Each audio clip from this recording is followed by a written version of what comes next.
Radha Madhav ki Jai Shri Jagannath Baladev Subhadra ki Srila Prabhupada ki Srila Gurudeva ki Nitai Gaura Premanande.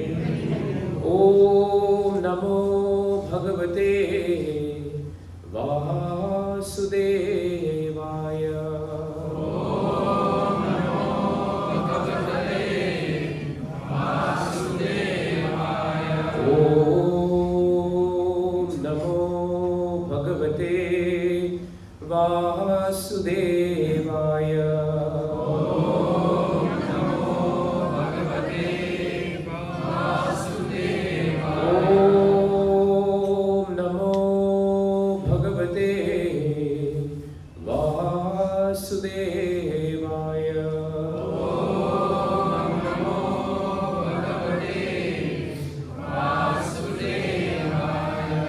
Let us chant chapter 9, text 8. Prakritim swam avastabhya Vishrajami punaha punaha Bhutagramam imam Krishnam Avasham prakrite vasha Prakritim swam avastabhya Vishrajami punaha punaha Bhutagramam imam Krishnam Avasham prakriter vasha Prakritim swam avastabhya Vishrajami punaha punaha Bhutagramam imam Krishnam Avasham prakriter vasha. Pranus. Prakratim swam avastabhya Vishrajami punah punah Bhutagramam imam Krishnam Avasham prakrite vasha. Prakratim swam avastabhya Vishrajami punah Bhutagramam imam Krishnam Avasham prakrite vasha. Mataji's. Prakritim swam avastabhya Vishrajami punah Bhutagramam imam Krishnam Avasham prakrite vasha. Prakritim swam avastabhya Vishrajami punah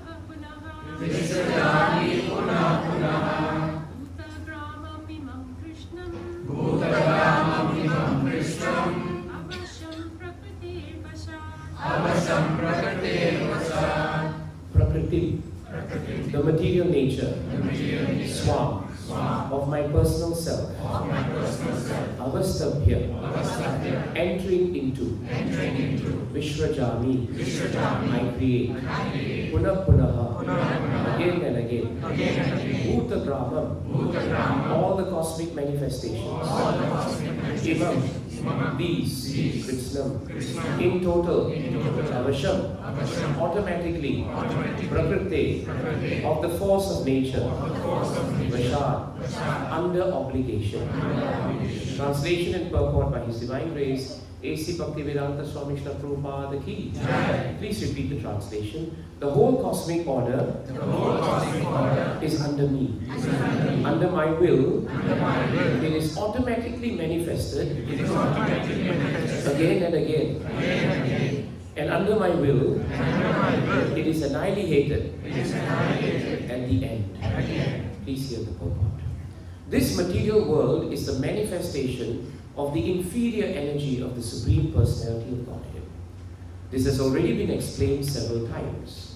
At the creation, the material energy is let loose as the Mahat Tattva, into which the Lord as his first Purusha incarnation, Mahavishnu, enters. He lies within the causal ocean and breathes out innumerable universes. And into each universe, the Lord again enters as Garbhoda Kashaya Vishnu. Each universe is in that way created. He still further manifests himself as Shiro Dakashaya Vishnu. And that Vishnu enters into everything, even into the minute atom. This fact is explained here. He enters into everything. Now, as far as the living entities are concerned, they are impregnated into this material nature. And as a result of their past deeds, they take different positions. Thus, the activities of this material world begin. The activities of the different species of living beings are begun from the very moment of the creation. It is not that all is evolved. The different species of life are created immediately along with the universe. Man, animal, beasts, birds, everything is simultaneously created. Because whatever desires the living entities had at the last annihilation are again manifested. It is clearly indicated here by the word avasham that the living entities have nothing to do with this process. The state of being in their past life, in the past creation, is simply manifested again. And all this is done simply by His will. This is the inconceivable potency of the Supreme Personality of God. And after creating different species of life, He has no connections with them. The creation takes place to accommodate the inclinations of the various living entities. And so the Lord does not become involved in it. Let's read the last line again. The creation takes place to accommodate the inclinations of the various living entities. And so the Lord does not become involved in it. Jai Srila Prabhupada's Bhaktivedanta purports ki. Om Ajnana Timirandasya Jnanam Jana Shalakaya Chakshurum Militam Yena Tasmai Shri Guruve Namaha Sri Chaitanya Manohishtam Sthapitam Yena Bhutale Swayam Rupa Kadamayam Dadati Swapadantikam Vandeham Shri Guru Shri Tapadakamalam Shri Guru Vaishnavamscha Shri Rupam Sagrajatam Sadhana Raghunatam Vitam Tam Sajivam Sadvaitam Savadutam Parijana Sahitam Krishna Chaitanya Devam Shri Radha Krishna Padan Sadhana Lalita Shri Vishakhan Vitamscha He Krishna Karuna Sindhu Dina Bandho Jagapate Gopesha Gopika Kanta Radha Kanta Namostute Tapta Kanchana Gaurange Radhe Vrindavanishwari Vrishabhanu Sute Devi Pranamami Hari Priye Namo Mahavadanyaya Krishna Prema Pradayate Krishnaya Krishna Chaitanya Namni Gauri Trishe Namaha Vancha Kalpatarubhyascha Kripa Sindhubhya Evacha Paditana Pavanebhyo Vaishnavebhyo Namo Namaha Jai Sri Krishna Chaitanya Prabhu Nityananda Shri Advaita Gadadhara Srivasadi Gaura Bhakta Vrinda Hare Krishna Krishna Krishna Hare Hare Hare Rama Rama Rama Hare Hare. Jai Shri Prabhupada ki Jai Shri Gurudeva ki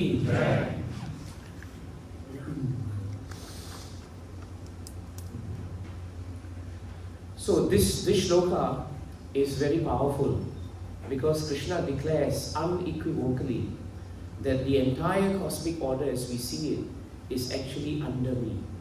When something is under someone, actually it means that person is in charge, isn't it? Otherwise, why would something be under them? And Krishna then goes on to say in the next line, under my will. This is very important. When we have a will, for example, normally people write wills, before they die, right? And when they write a will, what they mean is, it is their wish that something must happen, right? That's why they write a will. I will that something must happen, I will that this must go there, this must go here, and therefore Krishna's will is actually his direction. Krishna's will is actually what he wants, not what we want, but what he wants. So here it is stated, under my will, it is automatically manifested again and again. So this whole cosmic manifestation does not come once, it comes over and over again. Which is why in Vedic cosmology, our understanding and measurement of time is cyclical. In Western ideas, time is linear, right? It starts and it ends, and then there's no more. But in the Vedic concept of time, time is cyclical, which means we have come to this world many, many times. And this world has been annihilated and will be created many, many times. This is something we have to remember. And it is automatically manifested. It is not just manifested. In other words, Krishna is so powerful, he can put this manifestation of this cosmic order on automatic mode. You know when we drive now, right? The car is on automatic mode, isn't it? Do you remember the days when we used to drive when it was not automatic? Then you had to, first gear, second gear, third gear, fourth gear, right? And actually, frankly, I prefer that. I don't know how you feel. Now it feels too easy. Just move down. But for Krishna, it is as easy as that, right? You just have to, he automatically, that means without any effort, it is automatically manifested again and again. Punah, punaha, again and again. When something comes again and again, that means, it will actually come in the same form. This is something we forget. Therefore, when Chitraketu Maharaj had asked the question, or rather when Narada Muni had asked the question to the child, the soul of the child who had left the body, and Chitraketu Maharaj was mourning for his child, he asked the child, please, the soul, come into the heart of this body of the child, because your father is calling for you. And immediately at that point, the soul re-entered the body of the dead child and animated it. And the first thing the soul said was, which father? In which birth? And the moment he asked that two questions, Chitraketu Maharaj came to his senses. So this point is very important. Punaha, punaha. It means when something is again and again coming, actually we have experienced it. We are all here in this material world thinking that whatever we're experiencing for the first time. The joys, the sorrows, the ups, the downs, the slaps, everything. But we don't realize, Shastras have told us, we have experienced all of this before. Which then leads us to think carefully this important inquiry. Why are we coming back over and over again to get the same slaps, to get the same fleeting joys and fleeting sorrows? Why? This is the start of our inquiry. This is the start of our spiritual journey. From that just two words, punah punaha, we should come to understand this point. This is what we should understand when we read punah punaha. That's why every line in Bhagavad Gita is to be studied. Every word in Bhagavad Gita should not be taken for granted. So that's why it is stated, it is automatically manifested. When something is manifested, it also shows us another important thing. That which is manifested also has to be unmanifested. When you say something is manifested, you are presupposing that before that it was not manifested, isn't it? When you say a child has been born, what you're saying now is before that the child was not born, it was not existing, but now it has come to be. So when Krishna is saying that by my will, it is manifested, that means there was a time when all of this was not manifested, right?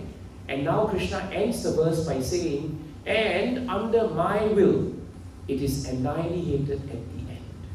So Krishna's will is very powerful. His will can bring birth, His will can bring death. So we must always understand that we are not here by accident. This is a very important point. Don't think that we are here by accident. You know, this Big Bang theory that everyone speaks about, it's an insult to humanity actually. You know, that means we are a result of an accident. That's what we are. But actually there is no such thing as accident in this world. Everything is arranged. And this point we must understand. When we talk about the will, how many times has the will been used here? Under my will one time, and at the end my will again. So 2 times Krishna is emphasizing his will. Why? Because in the first Chatushloka of Srimad Bhagavatam, I think it is 2.9.33, Krishna makes it very emphatically clear to Brahma. Aham evasam evagre naryat yasat asat param paschad aham yat etacha no avashishyeta so amyaham. This is a very important verse. One of the most primary verses that we have to learn. And here Krishna says, Aham evasam evagre. He tells to Brahma, Brahma, it is I, the personality of Godhead. And what is it that he's saying? I was existing before the creation. So that is why Krishna has the will to create. Because he was existing before that. None of us can be claiming to exist before the creation. Only Krishna existed before creation. Then Krishna goes on to say, at that time there was nothing but myself. See the point? There was nothing but myself. In other words, when Krishna was present, there was nobody created yet. Sometimes people ask, who created Krishna? But the answer is simple. Krishna is self-manifested. And because he's self-manifested, no one can create him. He has always been present, and he will always be present. The buck stops with Krishna, so to speak. So Krishna says, I was alone, and only I was there. There was no material nature, Krishna is saying here. This whole cosmic order that we speak about, and that we will speak about now, is actually about material nature. And Krishna makes it very clear that actually at that time, there was no material nature. So we are very clear. No material nature, nothing except Krishna. And now Krishna says that this material nature is the cause of this creation. And yet it was not here before. So how can we say then that material nature is the cause of who we are? It is Krishna who is the cause of material nature. And therefore material nature is coming from Krishna. This we must be clear. Otherwise some philosophies, they say that material nature is the be-all and end-all of everything. Right? In our Bhagavatam discussion today, we read that actually. And it says there in the purport, that actually some philosophers say material nature is the be-all and end-all. We start with material nature, we will end with material nature. But no, material nature, you will learn in a while, is actually coming very much from Krishna. And then Krishna says, that which you see now also is also the personality of Godhead. It's also Krishna, right? And after it is annihilated, Krishna says, it is also I. Only I will remain. So frankly speaking, what is the implication of this? If we understand that Krishna is here before us, he's here with us, and he'll be here after us, why should we turn to anybody else for strength except Krishna? Why should we have any other shelter except Krishna? Right? There's a beautiful prayer, I'm not going to chant it, but I'm just going to say it. In the 5th canto, right, the residents of Jambudvip, they offer prayers. And in one of the prayers, Lakshmi Devi says very nicely this point. She says, my dear Lord, all of us wives, we are always looking to husbands for protection and husbands for shelter. But actually these same husbands cannot protect us because they are under the power of material nature. They will also die. So what is the use of these husbands then? Very frankly Lakshmi Devi is saying it. No offense to the husbands here. But actually she's saying frankly, what is the use of all these husbands? The husbands can't protect us. In fact, sometimes I'm seeing the wives are protecting the husbands, right? So therefore, Lakshmi Devi says, it is best that we turn to Krishna, who is the supreme husband, and he should protect us. So we learn from this shloka, Aham evasam evagre, that actually the source of our protection is also the source of our annihilation. We must accept that. In other words, we have no will. Our will is subordinate to Krishna. It's very, very important point. If therefore, remember, if someone is existing before creation, and is existing with us even now, and he will exist after, then we should understand that the whole cosmic order is really under him. We don't have to turn to anyone else for protection. Sometimes we feel very sad because people hurt us, people upset us, people who we depend on are not dependable, but it is our fault. Because we are depending on that which cannot be depended on, right? The fish is in the net, and another fish is in the net, and that fish tells the other fish, don't worry, I will take you out of the net. But that fish says, man, you are in the net, but you are telling me that you will take me out of the net. In other words, this is our situation. I am telling you, Prabhu, don't worry, I will liberate you. I'm not liberated. I'm stuck here with you. So why are you wasting your time with me? Better you spend your time with Krishna. That's why our devotional service is very clear. We should only depend on Krishna. That is the import of this shloka today. The second point that we should understand is this point where Krishna says, under me is actually under my will. This is very important. The will of Krishna exceeds every power known to man in this world. This is a very important point. And no one can go against the will of Krishna. It is stated very nicely that we may intend something. You know, when we intend to do something, we intend. But Krishna will super intend.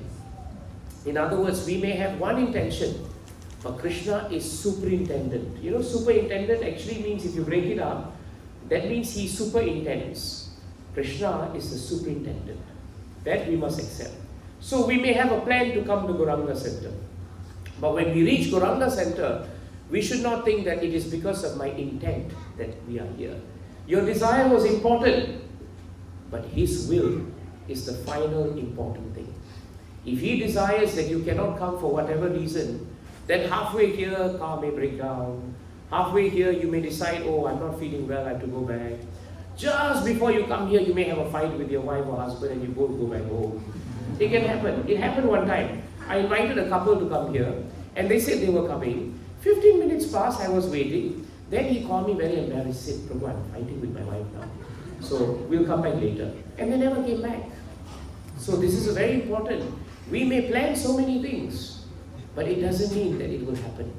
It can only happen if Krishna wants it to happen. Which brings us to a very important point. Bhagavatam tells us, no one can go against the will of the Lord. Because the will of the Lord is his order.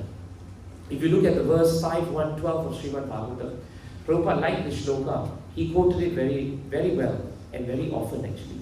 You can chant it with me.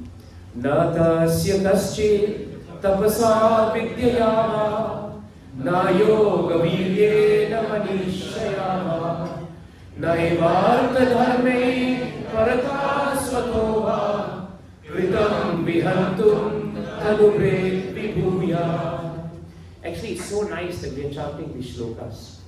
Now that we have a taste for the chanting of the holy name, this congregation must develop a deep taste for learning shlokas from Bhagavatam and from taking shelter of deep study of Srimad Bhagavad Gita and Bhagavatam. We must develop that culture so that we become a worm in the pages of Bhagavatam. In any difficulty, we just turn to Bhagavatam and all answers are there. And when we are in difficulty, we help each other to find verses in Bhagavatam. So you see the shloka, how nice this shloka is. There, it is very nicely stated. It is Brahma who declares this to King Priyavrat. And he says, one cannot avoid, you cannot avoid the order of the Supreme Personality of Godhead. Not by strength of your severe austerities, not by your exalted Vedic education, nor the power of your mystic yoga, nor the physical prowess, nor even your intellectual activities. No, none of this can help us avoid the order of Krishna. We may be very powerful, but all this cannot avoid the order of Krishna. Nor can we use his power of religion. Even the power of religion cannot stop his will. It's very important. We think religion is powerful, but actually religion is coming from Krishna. So we cannot stop Krishna's will. His material opulences also we cannot use to stop his will. By any other means also we cannot. A man cannot by himself or with the help of others to defy the orders of Krishna. This is not possible for any living being. Isn't it very clear? From Lord Brahma right to an end. Which is very clear now. No one can avoid the order of Krishna. That is why in 1133 of Bhagavad Gita, Krishna says, Mayai vaite nihata purva evam nimitta mata bhavya sabyasachi. Krishna told Arjuna, you are sabyasachi. You are the greatest wielder of the bow and arrow. No one can defeat you. And yet you must understand, it is by my order that every single one whose arrow found its mark, they perished not because of your arrow. They perished because of my arrangement. There is an important distinction. You may shoot the arrow, but for the person to die, that's up to Krishna. Right? That's up to Krishna. Sometimes, have you noticed how someone may fall very sick? They may appear like they're going to die, but they don't die. Someone may not be very sick, and all of a sudden they collapse and they die. It happens so often, isn't it? So therefore, that is the will of Krishna. Shooting an arrow doesn't make you the cause of something. You become an instrument in his hands. This is important. We may take a class, but the delivery is up to Krishna. The preparation is ours, but the delivery and how it touches your heart is according to his will. It is not in our will.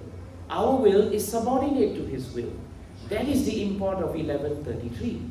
And therefore, Krishna becomes supreme and we become nimitta matra. We become instruments. If we have that mood, then whenever we come to Gauranga Center, we'll be very peaceful. And we should always be at the mercy of Krishna, and we should be the instruments of his devotees. That way, we don't fight with each other also. If someone is very advanced, we become their instrument. Teach us, guide us, so that we learn. That is the mood of a devotee. And by his will, don't forget, Krishna performed wondrous things. Indra had his will, isn't it, to destroy Vrindavan. Remember? He brought his Samvartaka clouds, and then he came, and the rains were so powerful, Vrindavan was flooded in a matter of hours. But what was Krishna's will? Krishna's will, lift Govardhan Hill. Give shelter to Govardhan, give shelter to all the residents of Vrindavan.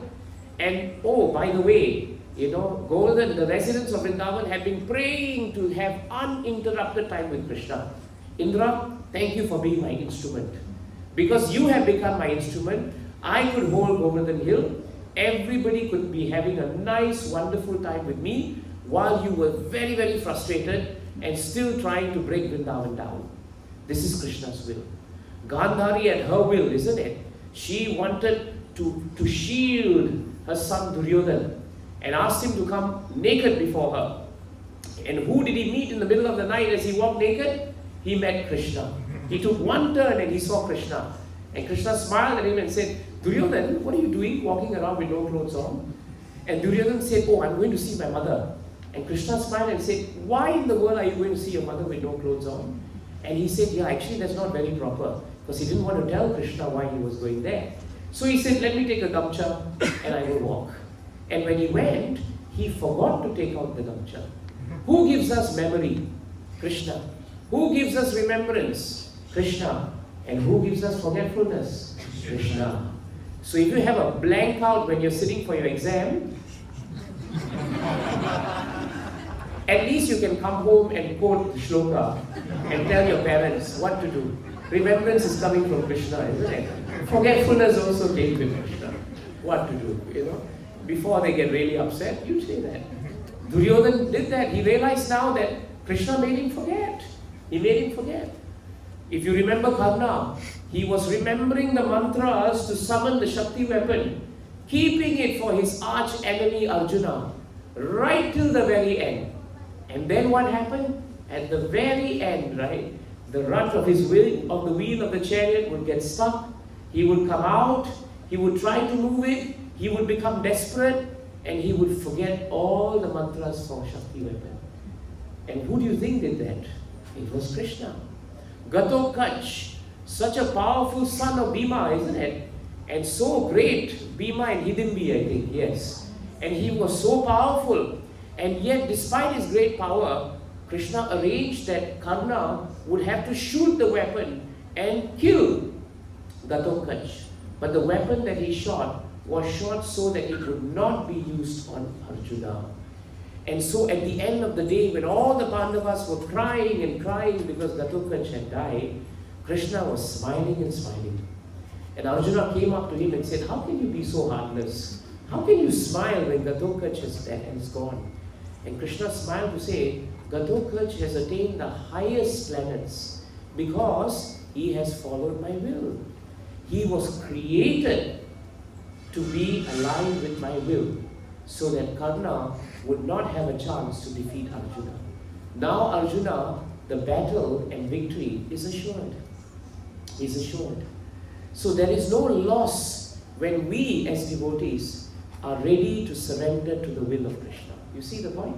There is nothing to lose actually. The moment Arjuna surrendered to the will of Krishna in Bhagavad Gita, he became the greatest warrior known to the history of the world. And yet, he was completely satisfied. This is very important.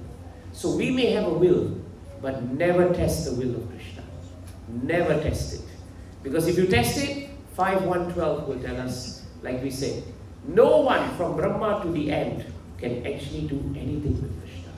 So this is the point of the will of Krishna. Now, Prabhupada takes pains in the purport to speak about how this cosmic order actually comes into manifestation. And this whole manifestation is so beautifully elaborated in the third canto in Sankhya philosophy, right? Somewhere in the 26, 27 chapters, the whole beautiful order, right, of how this material world comes is beautifully given. But what we must understand from Shastras is this entire cosmic order is ultimately coming from Krishna. First being ever is Krishna, always there. From Krishna comes Balaram. And after Balaram comes as his first expansion, Balaram then expands to become Sankarshan. And after Sankarshan comes into being, from Sankarshan comes Narayana. And after Narayana comes, then from Narayana expands second Sankarshan, right? Second Sankarshan, Sankarshan part 2. After second Sankarshan comes, then from second Sankarshan comes the Purusha avatars. Now the Purusha avatar, the first Purusha avatar, as Prabhupada says here, comes Mahavishnu, known as Karano Dakashayi Vishnu. Karano Dakashayi Vishnu is Vishnu who is very, very, very large.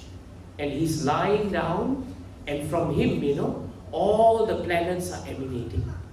Not planets, sorry, universes. So as the Lord breathes out, universes come. As the Lord breathes in, universes are annihilated.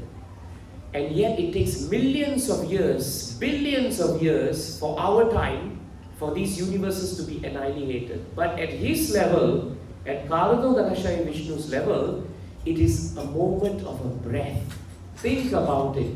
A moment of a breath. That's it. Right? That's how powerful it is. So sometimes people say, Mahavishnu or Karano Dakashayi Vishnu is very high up the hierarchy. But from Bhagavatam, can you understand where he is now? Krishna, Balaram, Sankarshan, Narayana, second Sankarshan, then Mahavishnu. Imagine how far removed from Krishna is Mahavishnu. That's why Mahavishnu is a plenary of the plenary.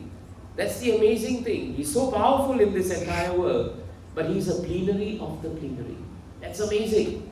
Now, after each universe is created, right, Krishna is so perfect, each universe, he then enters into the universe again. And now he comes as Garbho Dakashayi Vishnu. He comes as Garbho Dakashayi Vishnu. And Garbho Dakashayi Vishnu, he lies down on the causal ocean of milk. And in the corner part of the universe, This part is known as Svetadvip. And there he lies down in this beautiful ocean of milk. Our oceans in the world are very, very salty, right? Try drinking it, you die very fast. But imagine going to an ocean where there is milk. And believe me, this milk is perfect milk, right? With perfect natural sugar. So imagine going to an ocean and jumping into the ocean, and you wouldn't mind actually drinking the ocean milk from time to time, isn't it? This is the beautiful ocean of Garbhodakashayi Vishnu. And as he lies down in that wonderful ocean, all the ingredients that are going to be manifested, they are there. They are present. Remember the word manifested, unmanifested? All the ingredients are there, but they haven't been manifested yet. And in that situation, all these ingredients, which number 24, sometimes given as 25, Prabhupada says, but mostly 24, they are all in a state of unmanifest. And they are known as Pradana. Pradana. Pradana means a state of unmanifest. Like this Goranga Center building, before it was built, it was all bricks, cement, metal, everything. So what they would have done is they would have put all the things here. They would have done piling. All that is unmanifested. So before this came up, it was in what we call the Pradana state. Okay? Now BTO flats, right? Before they come up, Pradana state. I'm using that to make it easier. Of course, they are nowhere close to Pradana. But it is a Pradana state, right? Now what happens? The ingredients must come together. And so therefore, all these ingredients are created by who? Krishna. Please remember, Brahma doesn't create these ingredients. We call him creator, but actually he's a matchmaker. He's a matchmaker. He puts them in different computations, but he never creates them. That's why these elements are not coming from him. So in Pradana, Bhagavatam says, there are 5 gross elements. They are the 5 that come. And they are earth, right? Earth comes first. After earth comes water. After water comes fire. After fire comes air. After air comes ether. There's an order. It starts very gross and gradually it becomes finer and finer until it becomes ether. Okay? Now at the same time when earth is created, what happens is the subtle element is also created of earth. The element that comes with earth is smell, gandha, right? That's why we always smell the smell of earth. Now when fire comes, we get the sense, after earth comes water. When water comes, we have the sense of taste. That's why we can taste water. And then when fire comes, we have the sense of color, right? Imagine if you tasted fire. See, Krishna is so perfect. It comes that way, you see. You smell the earth is very nice, right? But why smell water? You rather taste water. And when you see fire, you recognize fire by its color. It's very unique color. And then after that comes air. And from air comes what we call taste. It's very beautiful. Touch. What am I saying? Touch, right? You can't taste air. But you can touch. You can feel the presence of air. Isn't it true? When air is moving, you can feel its presence. You can't see it, but you can sense it. That's the sense of touch, tactile. And the last one is ether. And ether, you will understand it by sound. When you have sonic boom, right? It actually pierces the sound barrier. The sound barrier is in ether. Scientifically, the sound barrier is actually in ether. And that corresponds to exactly what Bhagavatam is saying. Exactly what Bhagavatam is saying. So 5 and 5, we have 10. After that, Bhagavatam tells us there are 10 more senses. These senses are to acquire knowledge. And not only do they acquire knowledge, to acquire knowledge, you need organs of action to act on that knowledge. Isn't it so? And therefore, you have the sense of auditory, hearing. Then you have the sense of taste. Then you have the sense of tactile, touch. Then you have the sense of sight. And finally, you have the sense of smell. They are all there because they give you a chance to actually experience the 10 subtle and gross elements. And then after that, you need the organs of action Otherwise, you cannot manifest these things. And that's why you have the organ which is working, the working organs. Then you have the traveling organs. Then you have the generating organs. You have the evacuating organs. And you have the speaking organs. So you put all of them together. My maths is not so good, but it's 20 now, isn't it? Now, Krishna creates 4 subtle elements. These 4 subtle elements are very important because without them, they are the glue to all these ingredients. The first thing that is there is our mind. And then there is intelligence. And then there is real ego. This is not false ego. This is real ego. The understanding of who we are. And then there is false ego, which is known as contaminated consciousness. All these 4 are there. So 20 plus 4, 24 ingredients are moving in Pradana state. And right at the appointed time, when Krishna says, now, what happens? Krishna comes into this material world and he injects one very important component, and that is the component of Kala, time, the 25th element. And the moment he injects time into the world, time has the way to agitate everything. It agitates everything. And all the elements now come into being on the basis of time. Therefore, without time, these elements remain in the state of Pradana. But at time, and they become Mahattattva. They become manifested by Krishna. And it becomes what we call the cosmic egg. Sometimes it is known as Hiranyagarbha. Sometimes it is known as Hiranyamaya, right?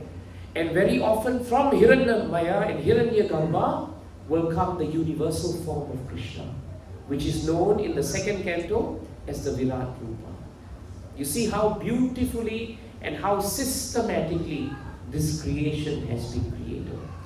So therefore, again, these elements have no value until Krishna glances. How does he inject time? He injects time by glancing. You and I glance at each other, nothing happens. Nothing happens. You may get a slap if you glance at the wrong person.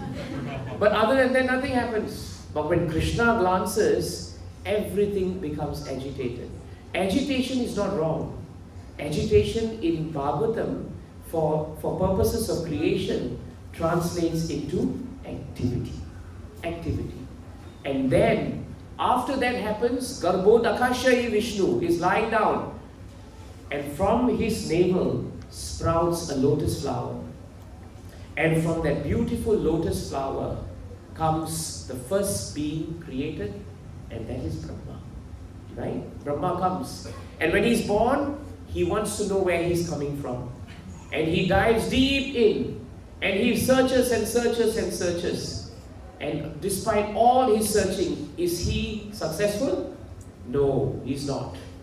So we may search and search and search, but without the will of Krishna, without his blessings, without his sanction, nothing will happen. So Brahma came all the way up again. A good lesson, right, for all of us. And he sat down and he started meditating on his origins. And he heard the word tapa, tapa. And tapa means austerity. And so he sat down and he put austerity into his life and he meditated. And from his meditation, the Lord manifested in his heart. Right? And once he manifested in his heart, the whole of Bhagavatam came into being. And Krishna spoke Bhagavatam in just 4 Chatushlokas to Brahmaji. And when Brahma was given that powerful set of 4 prayers, he expanded the prayers to become Bhagavatam. And from Bhagavatam, before he started his creation, in the 3rd canto, 9th chapter, he started his prayers for creation. And at the end of his prayers, he makes one very important point. Let me always introspect on myself instead of others. And let me pray that I will never have the pride that I am the creator. Now that you know how these ingredients came, is there any doubt who is the creator? Isn't it? It is only Krishna. And now from there, Krishna has given Brahma the potency to create. All the ingredients are ready, time is there, now he becomes master magician. He then begins, just pull out a nail, or just pull this out from here. He pulls out, this is like Pradana. So, so Brahma now starts putting all the elements together and he begins to create. And in that lotus stem come all the different planets and planetary systems in the universe.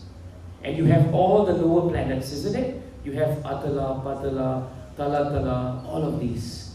These are the hellish planets, right? These are the lower planets, the subterranean planets. These are the planets where the Yakshas and all the others, they stay there. In these planets, what's really interesting is no light. The sun cannot penetrate the lower planets. It's too far below. But you know what? The planets are very bright because huge Naga serpents live in these planets. And on each Naga serpent, there are wonderful jewels. And these jewels are so bright that you don't need Surya actually. They are so bright, natural illumination. Frankly speaking, these lower planetary systems are as rich as Swargaloka, right? They are very, very powerful. In fact, Bali Maharaj is in Sutala planet. He's having a good time actually. No problems there. Very, very cushy and very, very illuminated. So those are the one set of planets. Then you have the middle planetary systems. And in the middle planetary systems, one of them is Bhurloka. And this is Earth, right? So we are there in that stem. And the stem is coming from the lotus of Brahma, from the navel of Krishna as Garbhodakashaya Vishnu. And this lotus stem is there because Brahma has been evolved. Oh, very nice, Prabhu. And from Brahma being evolved, the lotus stem is there. But don't forget, before that, do a bit of rewinding. The 24 elements had to come. And then they were in Pradana. And before being in Pradana, they were all in one universe. They were actually breathed, they were actually taken out from Mahavishnu, Garbhodakashaya Vishnu. And Mahavishnu is coming from second Sankarshan. Second Sankarshan is coming from Narayana. Narayana is coming from Sankarshan. Sankarshan is coming from, and Balaram is coming from Krishna. So where are we? Where are we? We are really, really, really, really, really very small. So really, do we have the will to test the will of Krishna? We cannot. We cannot. And then there are the 7 higher planetary systems, right? Janaloka, Mahaloka, and the highest is Satyaloka. Satyaloka. So these are the planetary systems that we are talking about. And all we did today was to speak about one universe. And like that, millions of universes are coming. And Prabhupada says, our universe is the smallest universe. Our Brahma has very little work to do. Therefore, he only has 4 heads. He needs to see only in 4 directions. Prabhupada says other universes are hundreds of times bigger than this universe. And those Brahmas have a lot more work to do. And they have hundreds of heads. Some of them even have thousands of heads. Imagine that. So we are very, very tiny. The reason why we should understand this so well is to make us understand that we are very insignificant. Otherwise, we will think that we are somebody, but we are actually nobody. That's why we are the servant of the servant of the servant. Not because we are trying to be humble. We have to be humble because we are really nobody. That's why Sankhya Yoga is so important. If you memorize this and understand this, and every day you think you're very big. Oh, I have a team. How big is your team? 4 people. How big is your team? Prabhu, I have 100 people under me. But if you study and remember this diagram, where are we actually? You see? That's the benefit of Sankhya Yoga. We are nothing. We are nothing actually. Just like an ant, to an ant, a human appears very big. We appear huge. Our each step is like mountains for an ant to cross. But actually, we are nothing in front of Krishna. Nothing. Which brings us to the final part of what Prabhupada is speaking in this purport. In the purport, Prabhupada says that actually the living entities take their position according to their previous karmas and action. This is important. Sometimes we think we are here by accident. We think we got a husband or a wife by accident. Of all people to get married to. Of all children to have. Why can't I have children like her or him? Why can't I have a better house? Why can't I change my car? All these things are there. But read the line that Prabhupada has said. Living entities take their position according to previous karmas and actions. So, we are the architects of our fortune and our misfortune. Isn't it so? We are the architects. Whom to blame? We can't blame anyone. We cannot blame anyone. Brahma says very nicely, just like, when you are eating and you're very hungry, sometimes you bite your tongue accidentally. How many of you have done that? Very often, right? Especially when the prasadam is even better. Right? You very quickly, it's very nice. And then you bite your tongue. At that point of time, how do you feel when you bite your tongue? You're very angry, right? Because it's painful. You don't slap the person next to you, do you? And you say, why do you slap me? Oh, because I bite my tongue. You don't do that. You just have to live with it. Right? You live with it. What to do? I'm angry, but what to do? That is our situation. That is our situation. So the next time somebody gives us trouble, don't slap them. You just bit your tongue. Because they are there because of what you have done previously. How long are we going to blame other people and waste our time? Blaming is simply wasting of time. That's very important. One time, Prabhupada had this story. One time, there was this tiger and the rabbit. No, was it? No, tiger and donkey, right? And you know the donkey.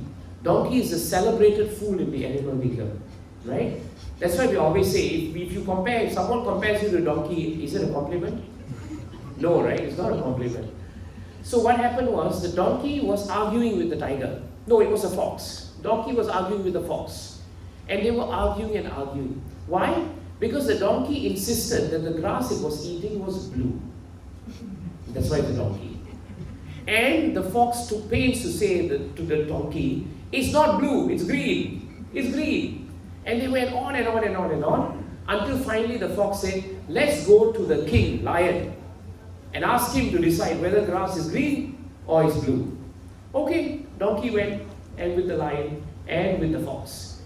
The lion heard both people very carefully, all the arguments of the donkey, all the arguments of the fox. Finally, the king, lion, reached his verdict.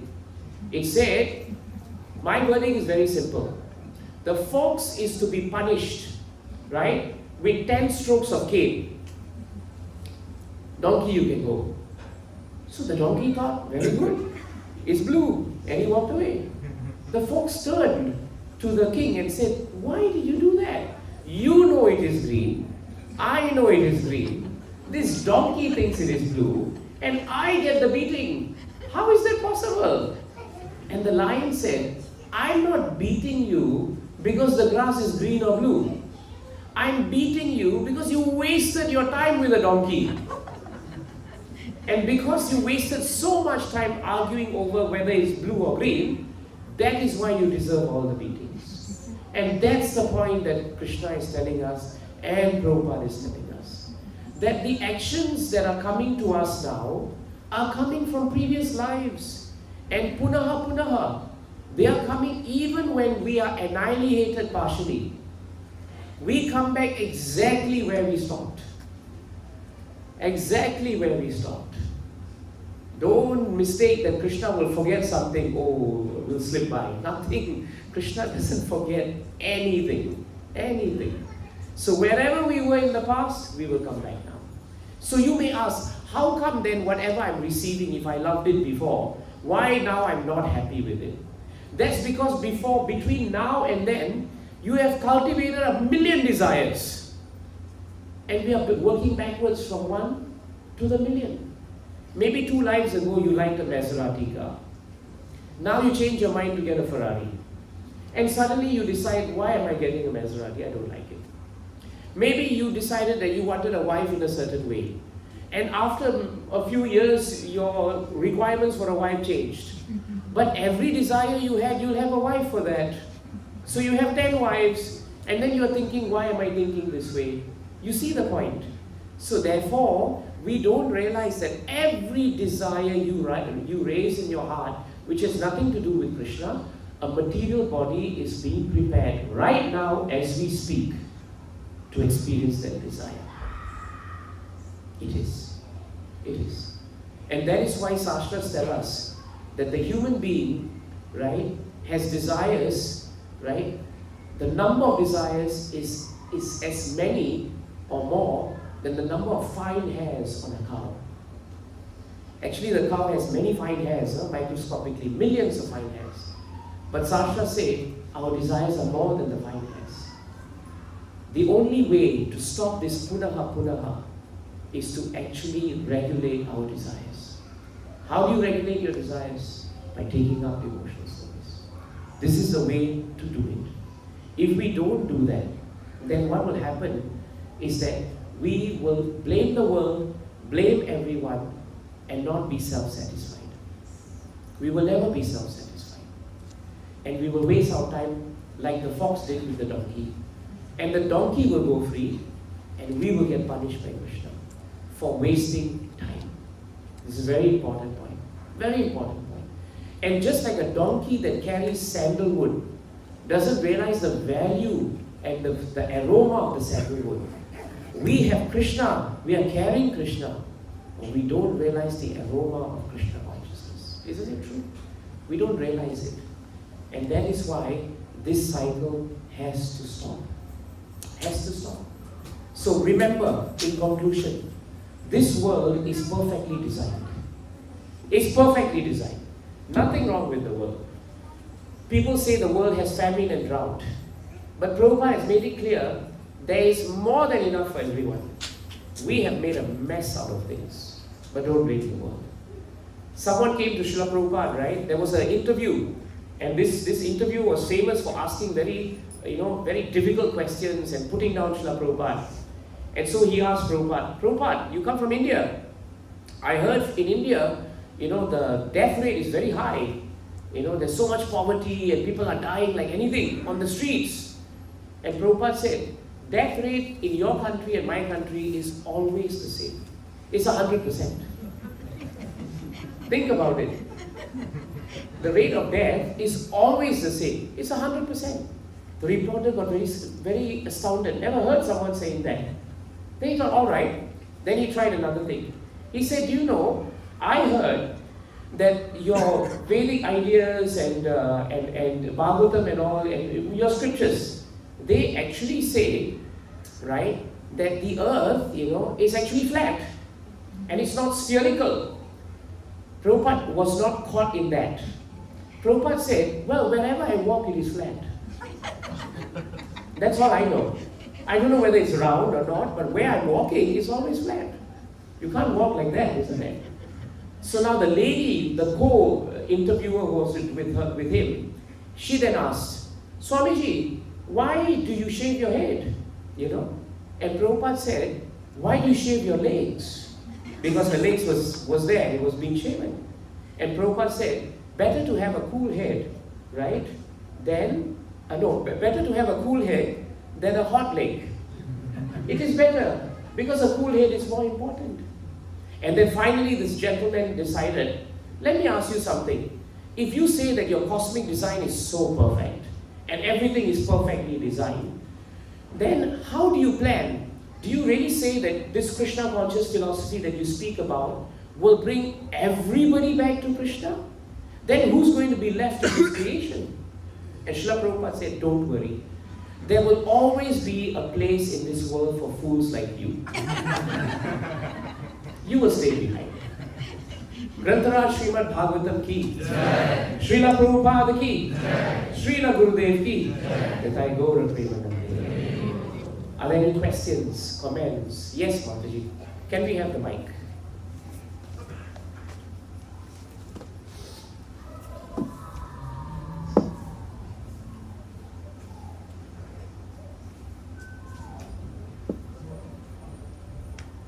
Is it on?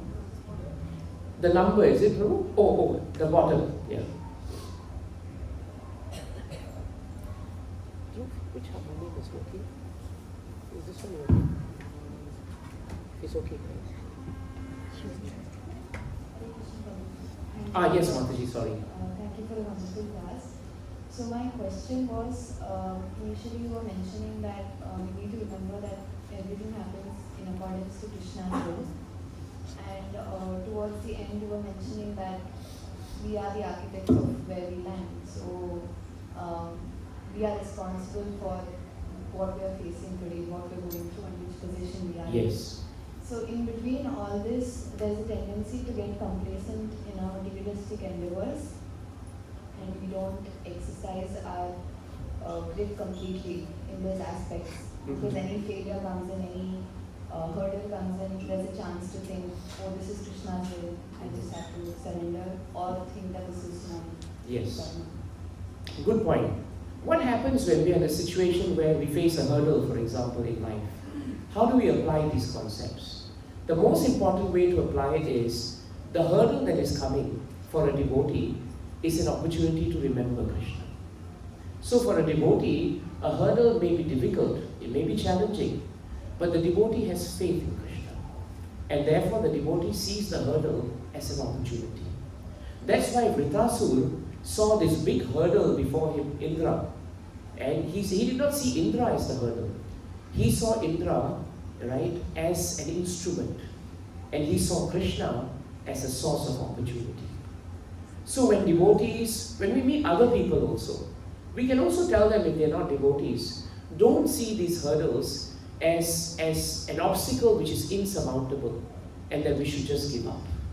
Instead, we should exercise our free will to surmount these obstacles. We must try, but the results are not in our hands. If the result is good, then that is His mercy. But if the result are not good, that is also His arrangement. So in that way, Mataji, we should put these concepts together. Everything that happens in this world can only happen with the sanction of Krishna. So even if we decide something, we still need the endorsement of Krishna. A thief can only steal with the sanction of Krishna. But the result of that is not up to Krishna. Krishna is like a neutral judge. In the next verse, right, in the purport, Prabhupada will write there, Krishna is like a neutral judge. Whole day he's doing so many things. He's putting someone in jail, he's hanging somebody, he's freeing someone, he's giving someone wealth, but he's completely unaffected. And all of them cannot say that all this is happening because of the judge. It's not only the judge. They are getting punishment because of their action. They are getting reward because of their action. But the judge is a neutral party who decides what punishment and reward that they will get. Is that helpful? It's a very good question. Any other questions? Yes, Prabhu Michael.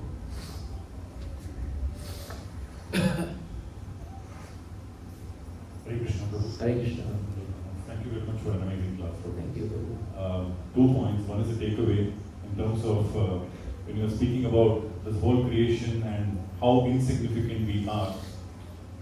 The fact that the Lord reciprocates with each one of us despite our insignificance shows how compassionate and how Wonderful realization. That's really one true. point. We can be very small, and yet Krishna never forgets each one of us.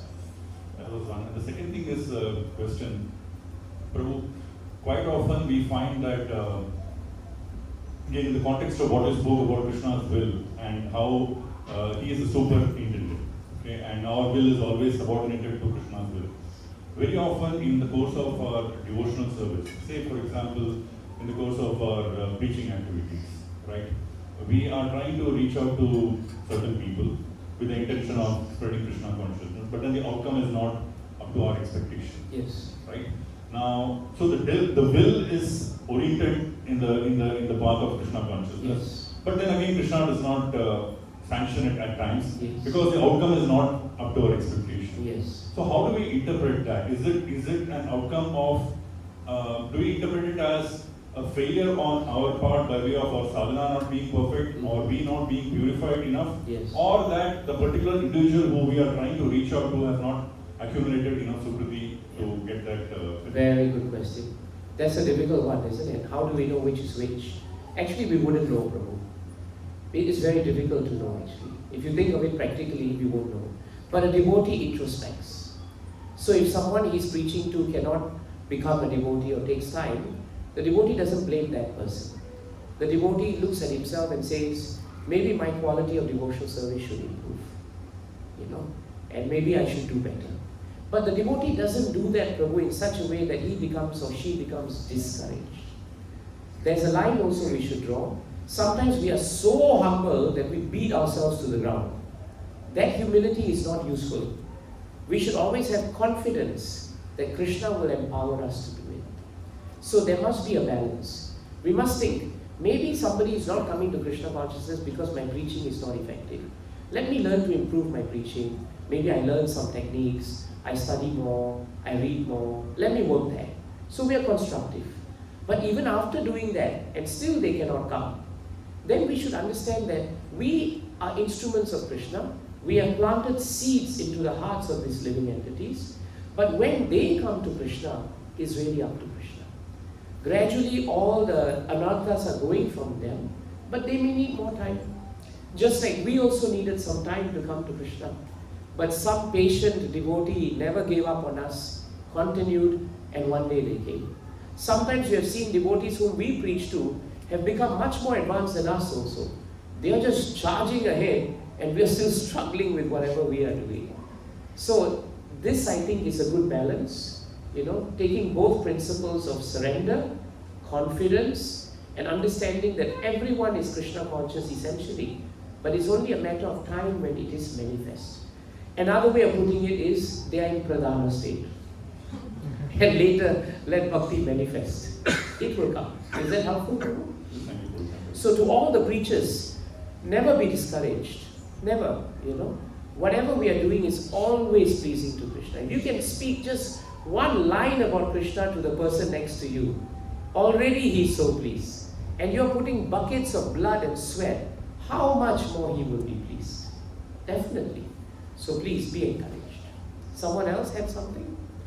Navagauda Prabhu? And someone else had put up their hand. Who is it so I will not miss it? Did someone put up their hands? Okay, Prabhu, yes. We have Navagauda and then Prabhu and then we can end. Yes. Hare Krishna, Prabhu. Prabhu, my question is about, you mentioned about the desires and Yes. what the body is created on the desires.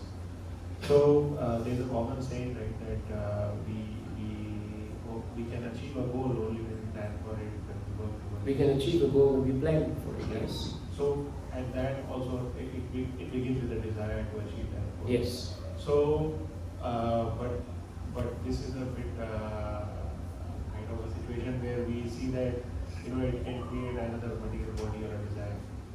This desire can create material body. Sure. So, how do we, and then you mentioned about regulating the desires. Then we elaborate a bit in Okay. this regard. When we say regulating our desires, it means, for example, we are working. All of us are mostly working. Or we are housewives, but we have some dharma to do. Now, we have to perform it well, because it is our duty to do it. As we perform it, in the scope of our work, there's so many things we have to do. We cannot be desireless when we do that. For example, if we need to achieve a certain score for our company, we need to put our heart into it. And heart translates into desire. But because we are doing it to the best of our ability, but if our sadhana is good, if our devotional service is good, Krishna helps us to regulate the desire such that it is required for the work, but it doesn't linger on after that. You see? So I need to win a case. I must develop the determination and desire to win it. That's part of the scope of the job. But after that, if I allow this desire to continue, then it's beyond the scope of the job. So we regulate our desires. No one can be desireless, Prabhupada says. But desiring for something, right, which cannot be achieved is lust. 6:16:34, Prabhu. We'll see that purport. Just to answer this point.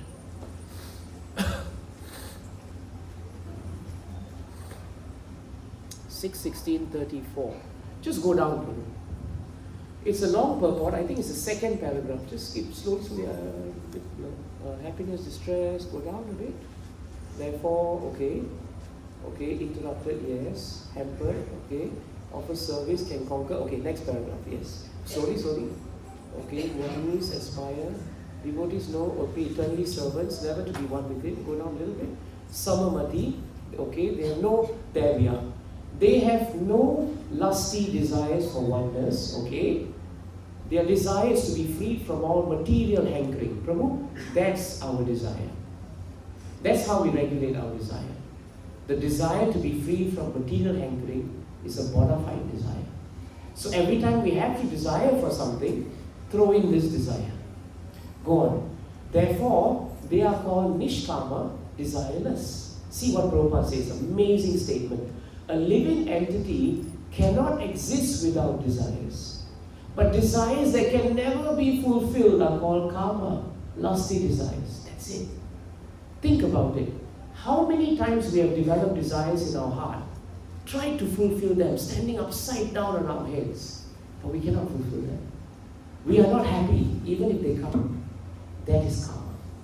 That is lusty desires. Those desires must be stopped. Is that helpful? Just one line, isn't it? Just one line from Prabhupada, and it has resolved this very important point. These are the ecstasies of Srila Prabhupada. Last question. Yes, Prabhu. Hare Krishna, Prabhu. Thank you for the wonderful class and amazing examples, like donkey and person. You like the donkey thing? I have a question regarding you. Like generally, I saw devotees. They are more advanced. They are more serious. Okay, their face always serious. Okay. You mean their face is serious? Always they show a serious. Like more advanced devotees show it is serious faces. No always they show serious faces. Okay. But regarding you, you always calm and joyful. How do you? So I'm not serious. But exactly, you have a vast knowledge, very good knowledge about shastras, scriptures. But you maintain the joyfulness and calmness at it. Then how do you maintain Prabhu joyful and calmness at the same time of all these serious all the serious things you have? This is one of the best questions I've ever. It's a good question. I don't know. Personally, for me, I find that the more we read Bhagavatam, Bhagavad Gita, and the more we study Prabhupada's purports, the more they resolve matters in life. And when they can resolve matters in life, Prabhu, automatically you become joyful. Automatically. I also understand that sometimes, there is this need for us to be serious and take life seriously. But sometimes we become very attached to that also. And that may not be necessary. The whole point of devotional service is susukam, to be happy. Yesterday, Nityananda Prabhu's, or the day before, when Nityananda Prabhu's, Ramana Prabhu was speaking. Did he look serious? Actually, he looked very happy. Very happy. Because he was joyous, you see. So I think it also has to do with nature. We all have certain natures. Some people just look very sour. Even if they are happy, they look sour. Have you noticed that? Right? They look like someone just died yesterday, someone died today. They look like that. Actually, in their heart, they may be happy, but what to do? Krishna made the face like that. It is like that. Some people just have a happy face all the time, but maybe inside they are not very happy. Some people have a fierce face. You see them 1 mile away, you understand. It's like that. So the beauty is there's so much diversity to who we are. Some devotees find that they prefer to have devotees who are very serious. Some devotees like it when devotees are joyful. And some devotees like to be scolded because they say that is mercy. So the beauty of our movement is you find all kinds of devotees. All shapes, all sizes. Some smile, don't smile. Some are grumpy, some are grouchy, some are happy. Even the Babajis and our Acharyas. Some Acharyas were very, very strict. Bhaktisiddhanta Saraswati Thakur Maharaj, Prabhupada would tell his disciples, you are lucky you don't have my Guru Maharaj for Guru. Because he was Simha Guru, he was a lion. Nobody could stand before him. But Prabhupada was very loving, you see. And we have our spiritual masters, you know, and they are they all have different natures. So I guess the important thing is they are remembering Krishna. And if you are aligned with that way of remembering Krishna, become aligned with them. That's it. Is that helpful? You still like the donkey story? You know, my Guru Maharaj said, donkeys are still better than human beings. They are the celebrated fool of the animal kingdom. But if you give donkey beer, the donkey will not drink the beer. You give a human being beer, he will drink it. So who's better? Donkey is still better. That's another donkey story for you. Thank you, Guru. Jai Shri Prabhupada ki, Jai Shri Gurudev ki, Jai Order of Premanjana. So please, be very happy in your devotional service. Nothing is wrong. Everything is right. You know, nothing is going wrong in your life. Whatever that's going wrong, just take it as Krishna. Be happy. You don't know when you're going to die, right? After prasadam, we may all die. Before prasadam, we may die. We don't know.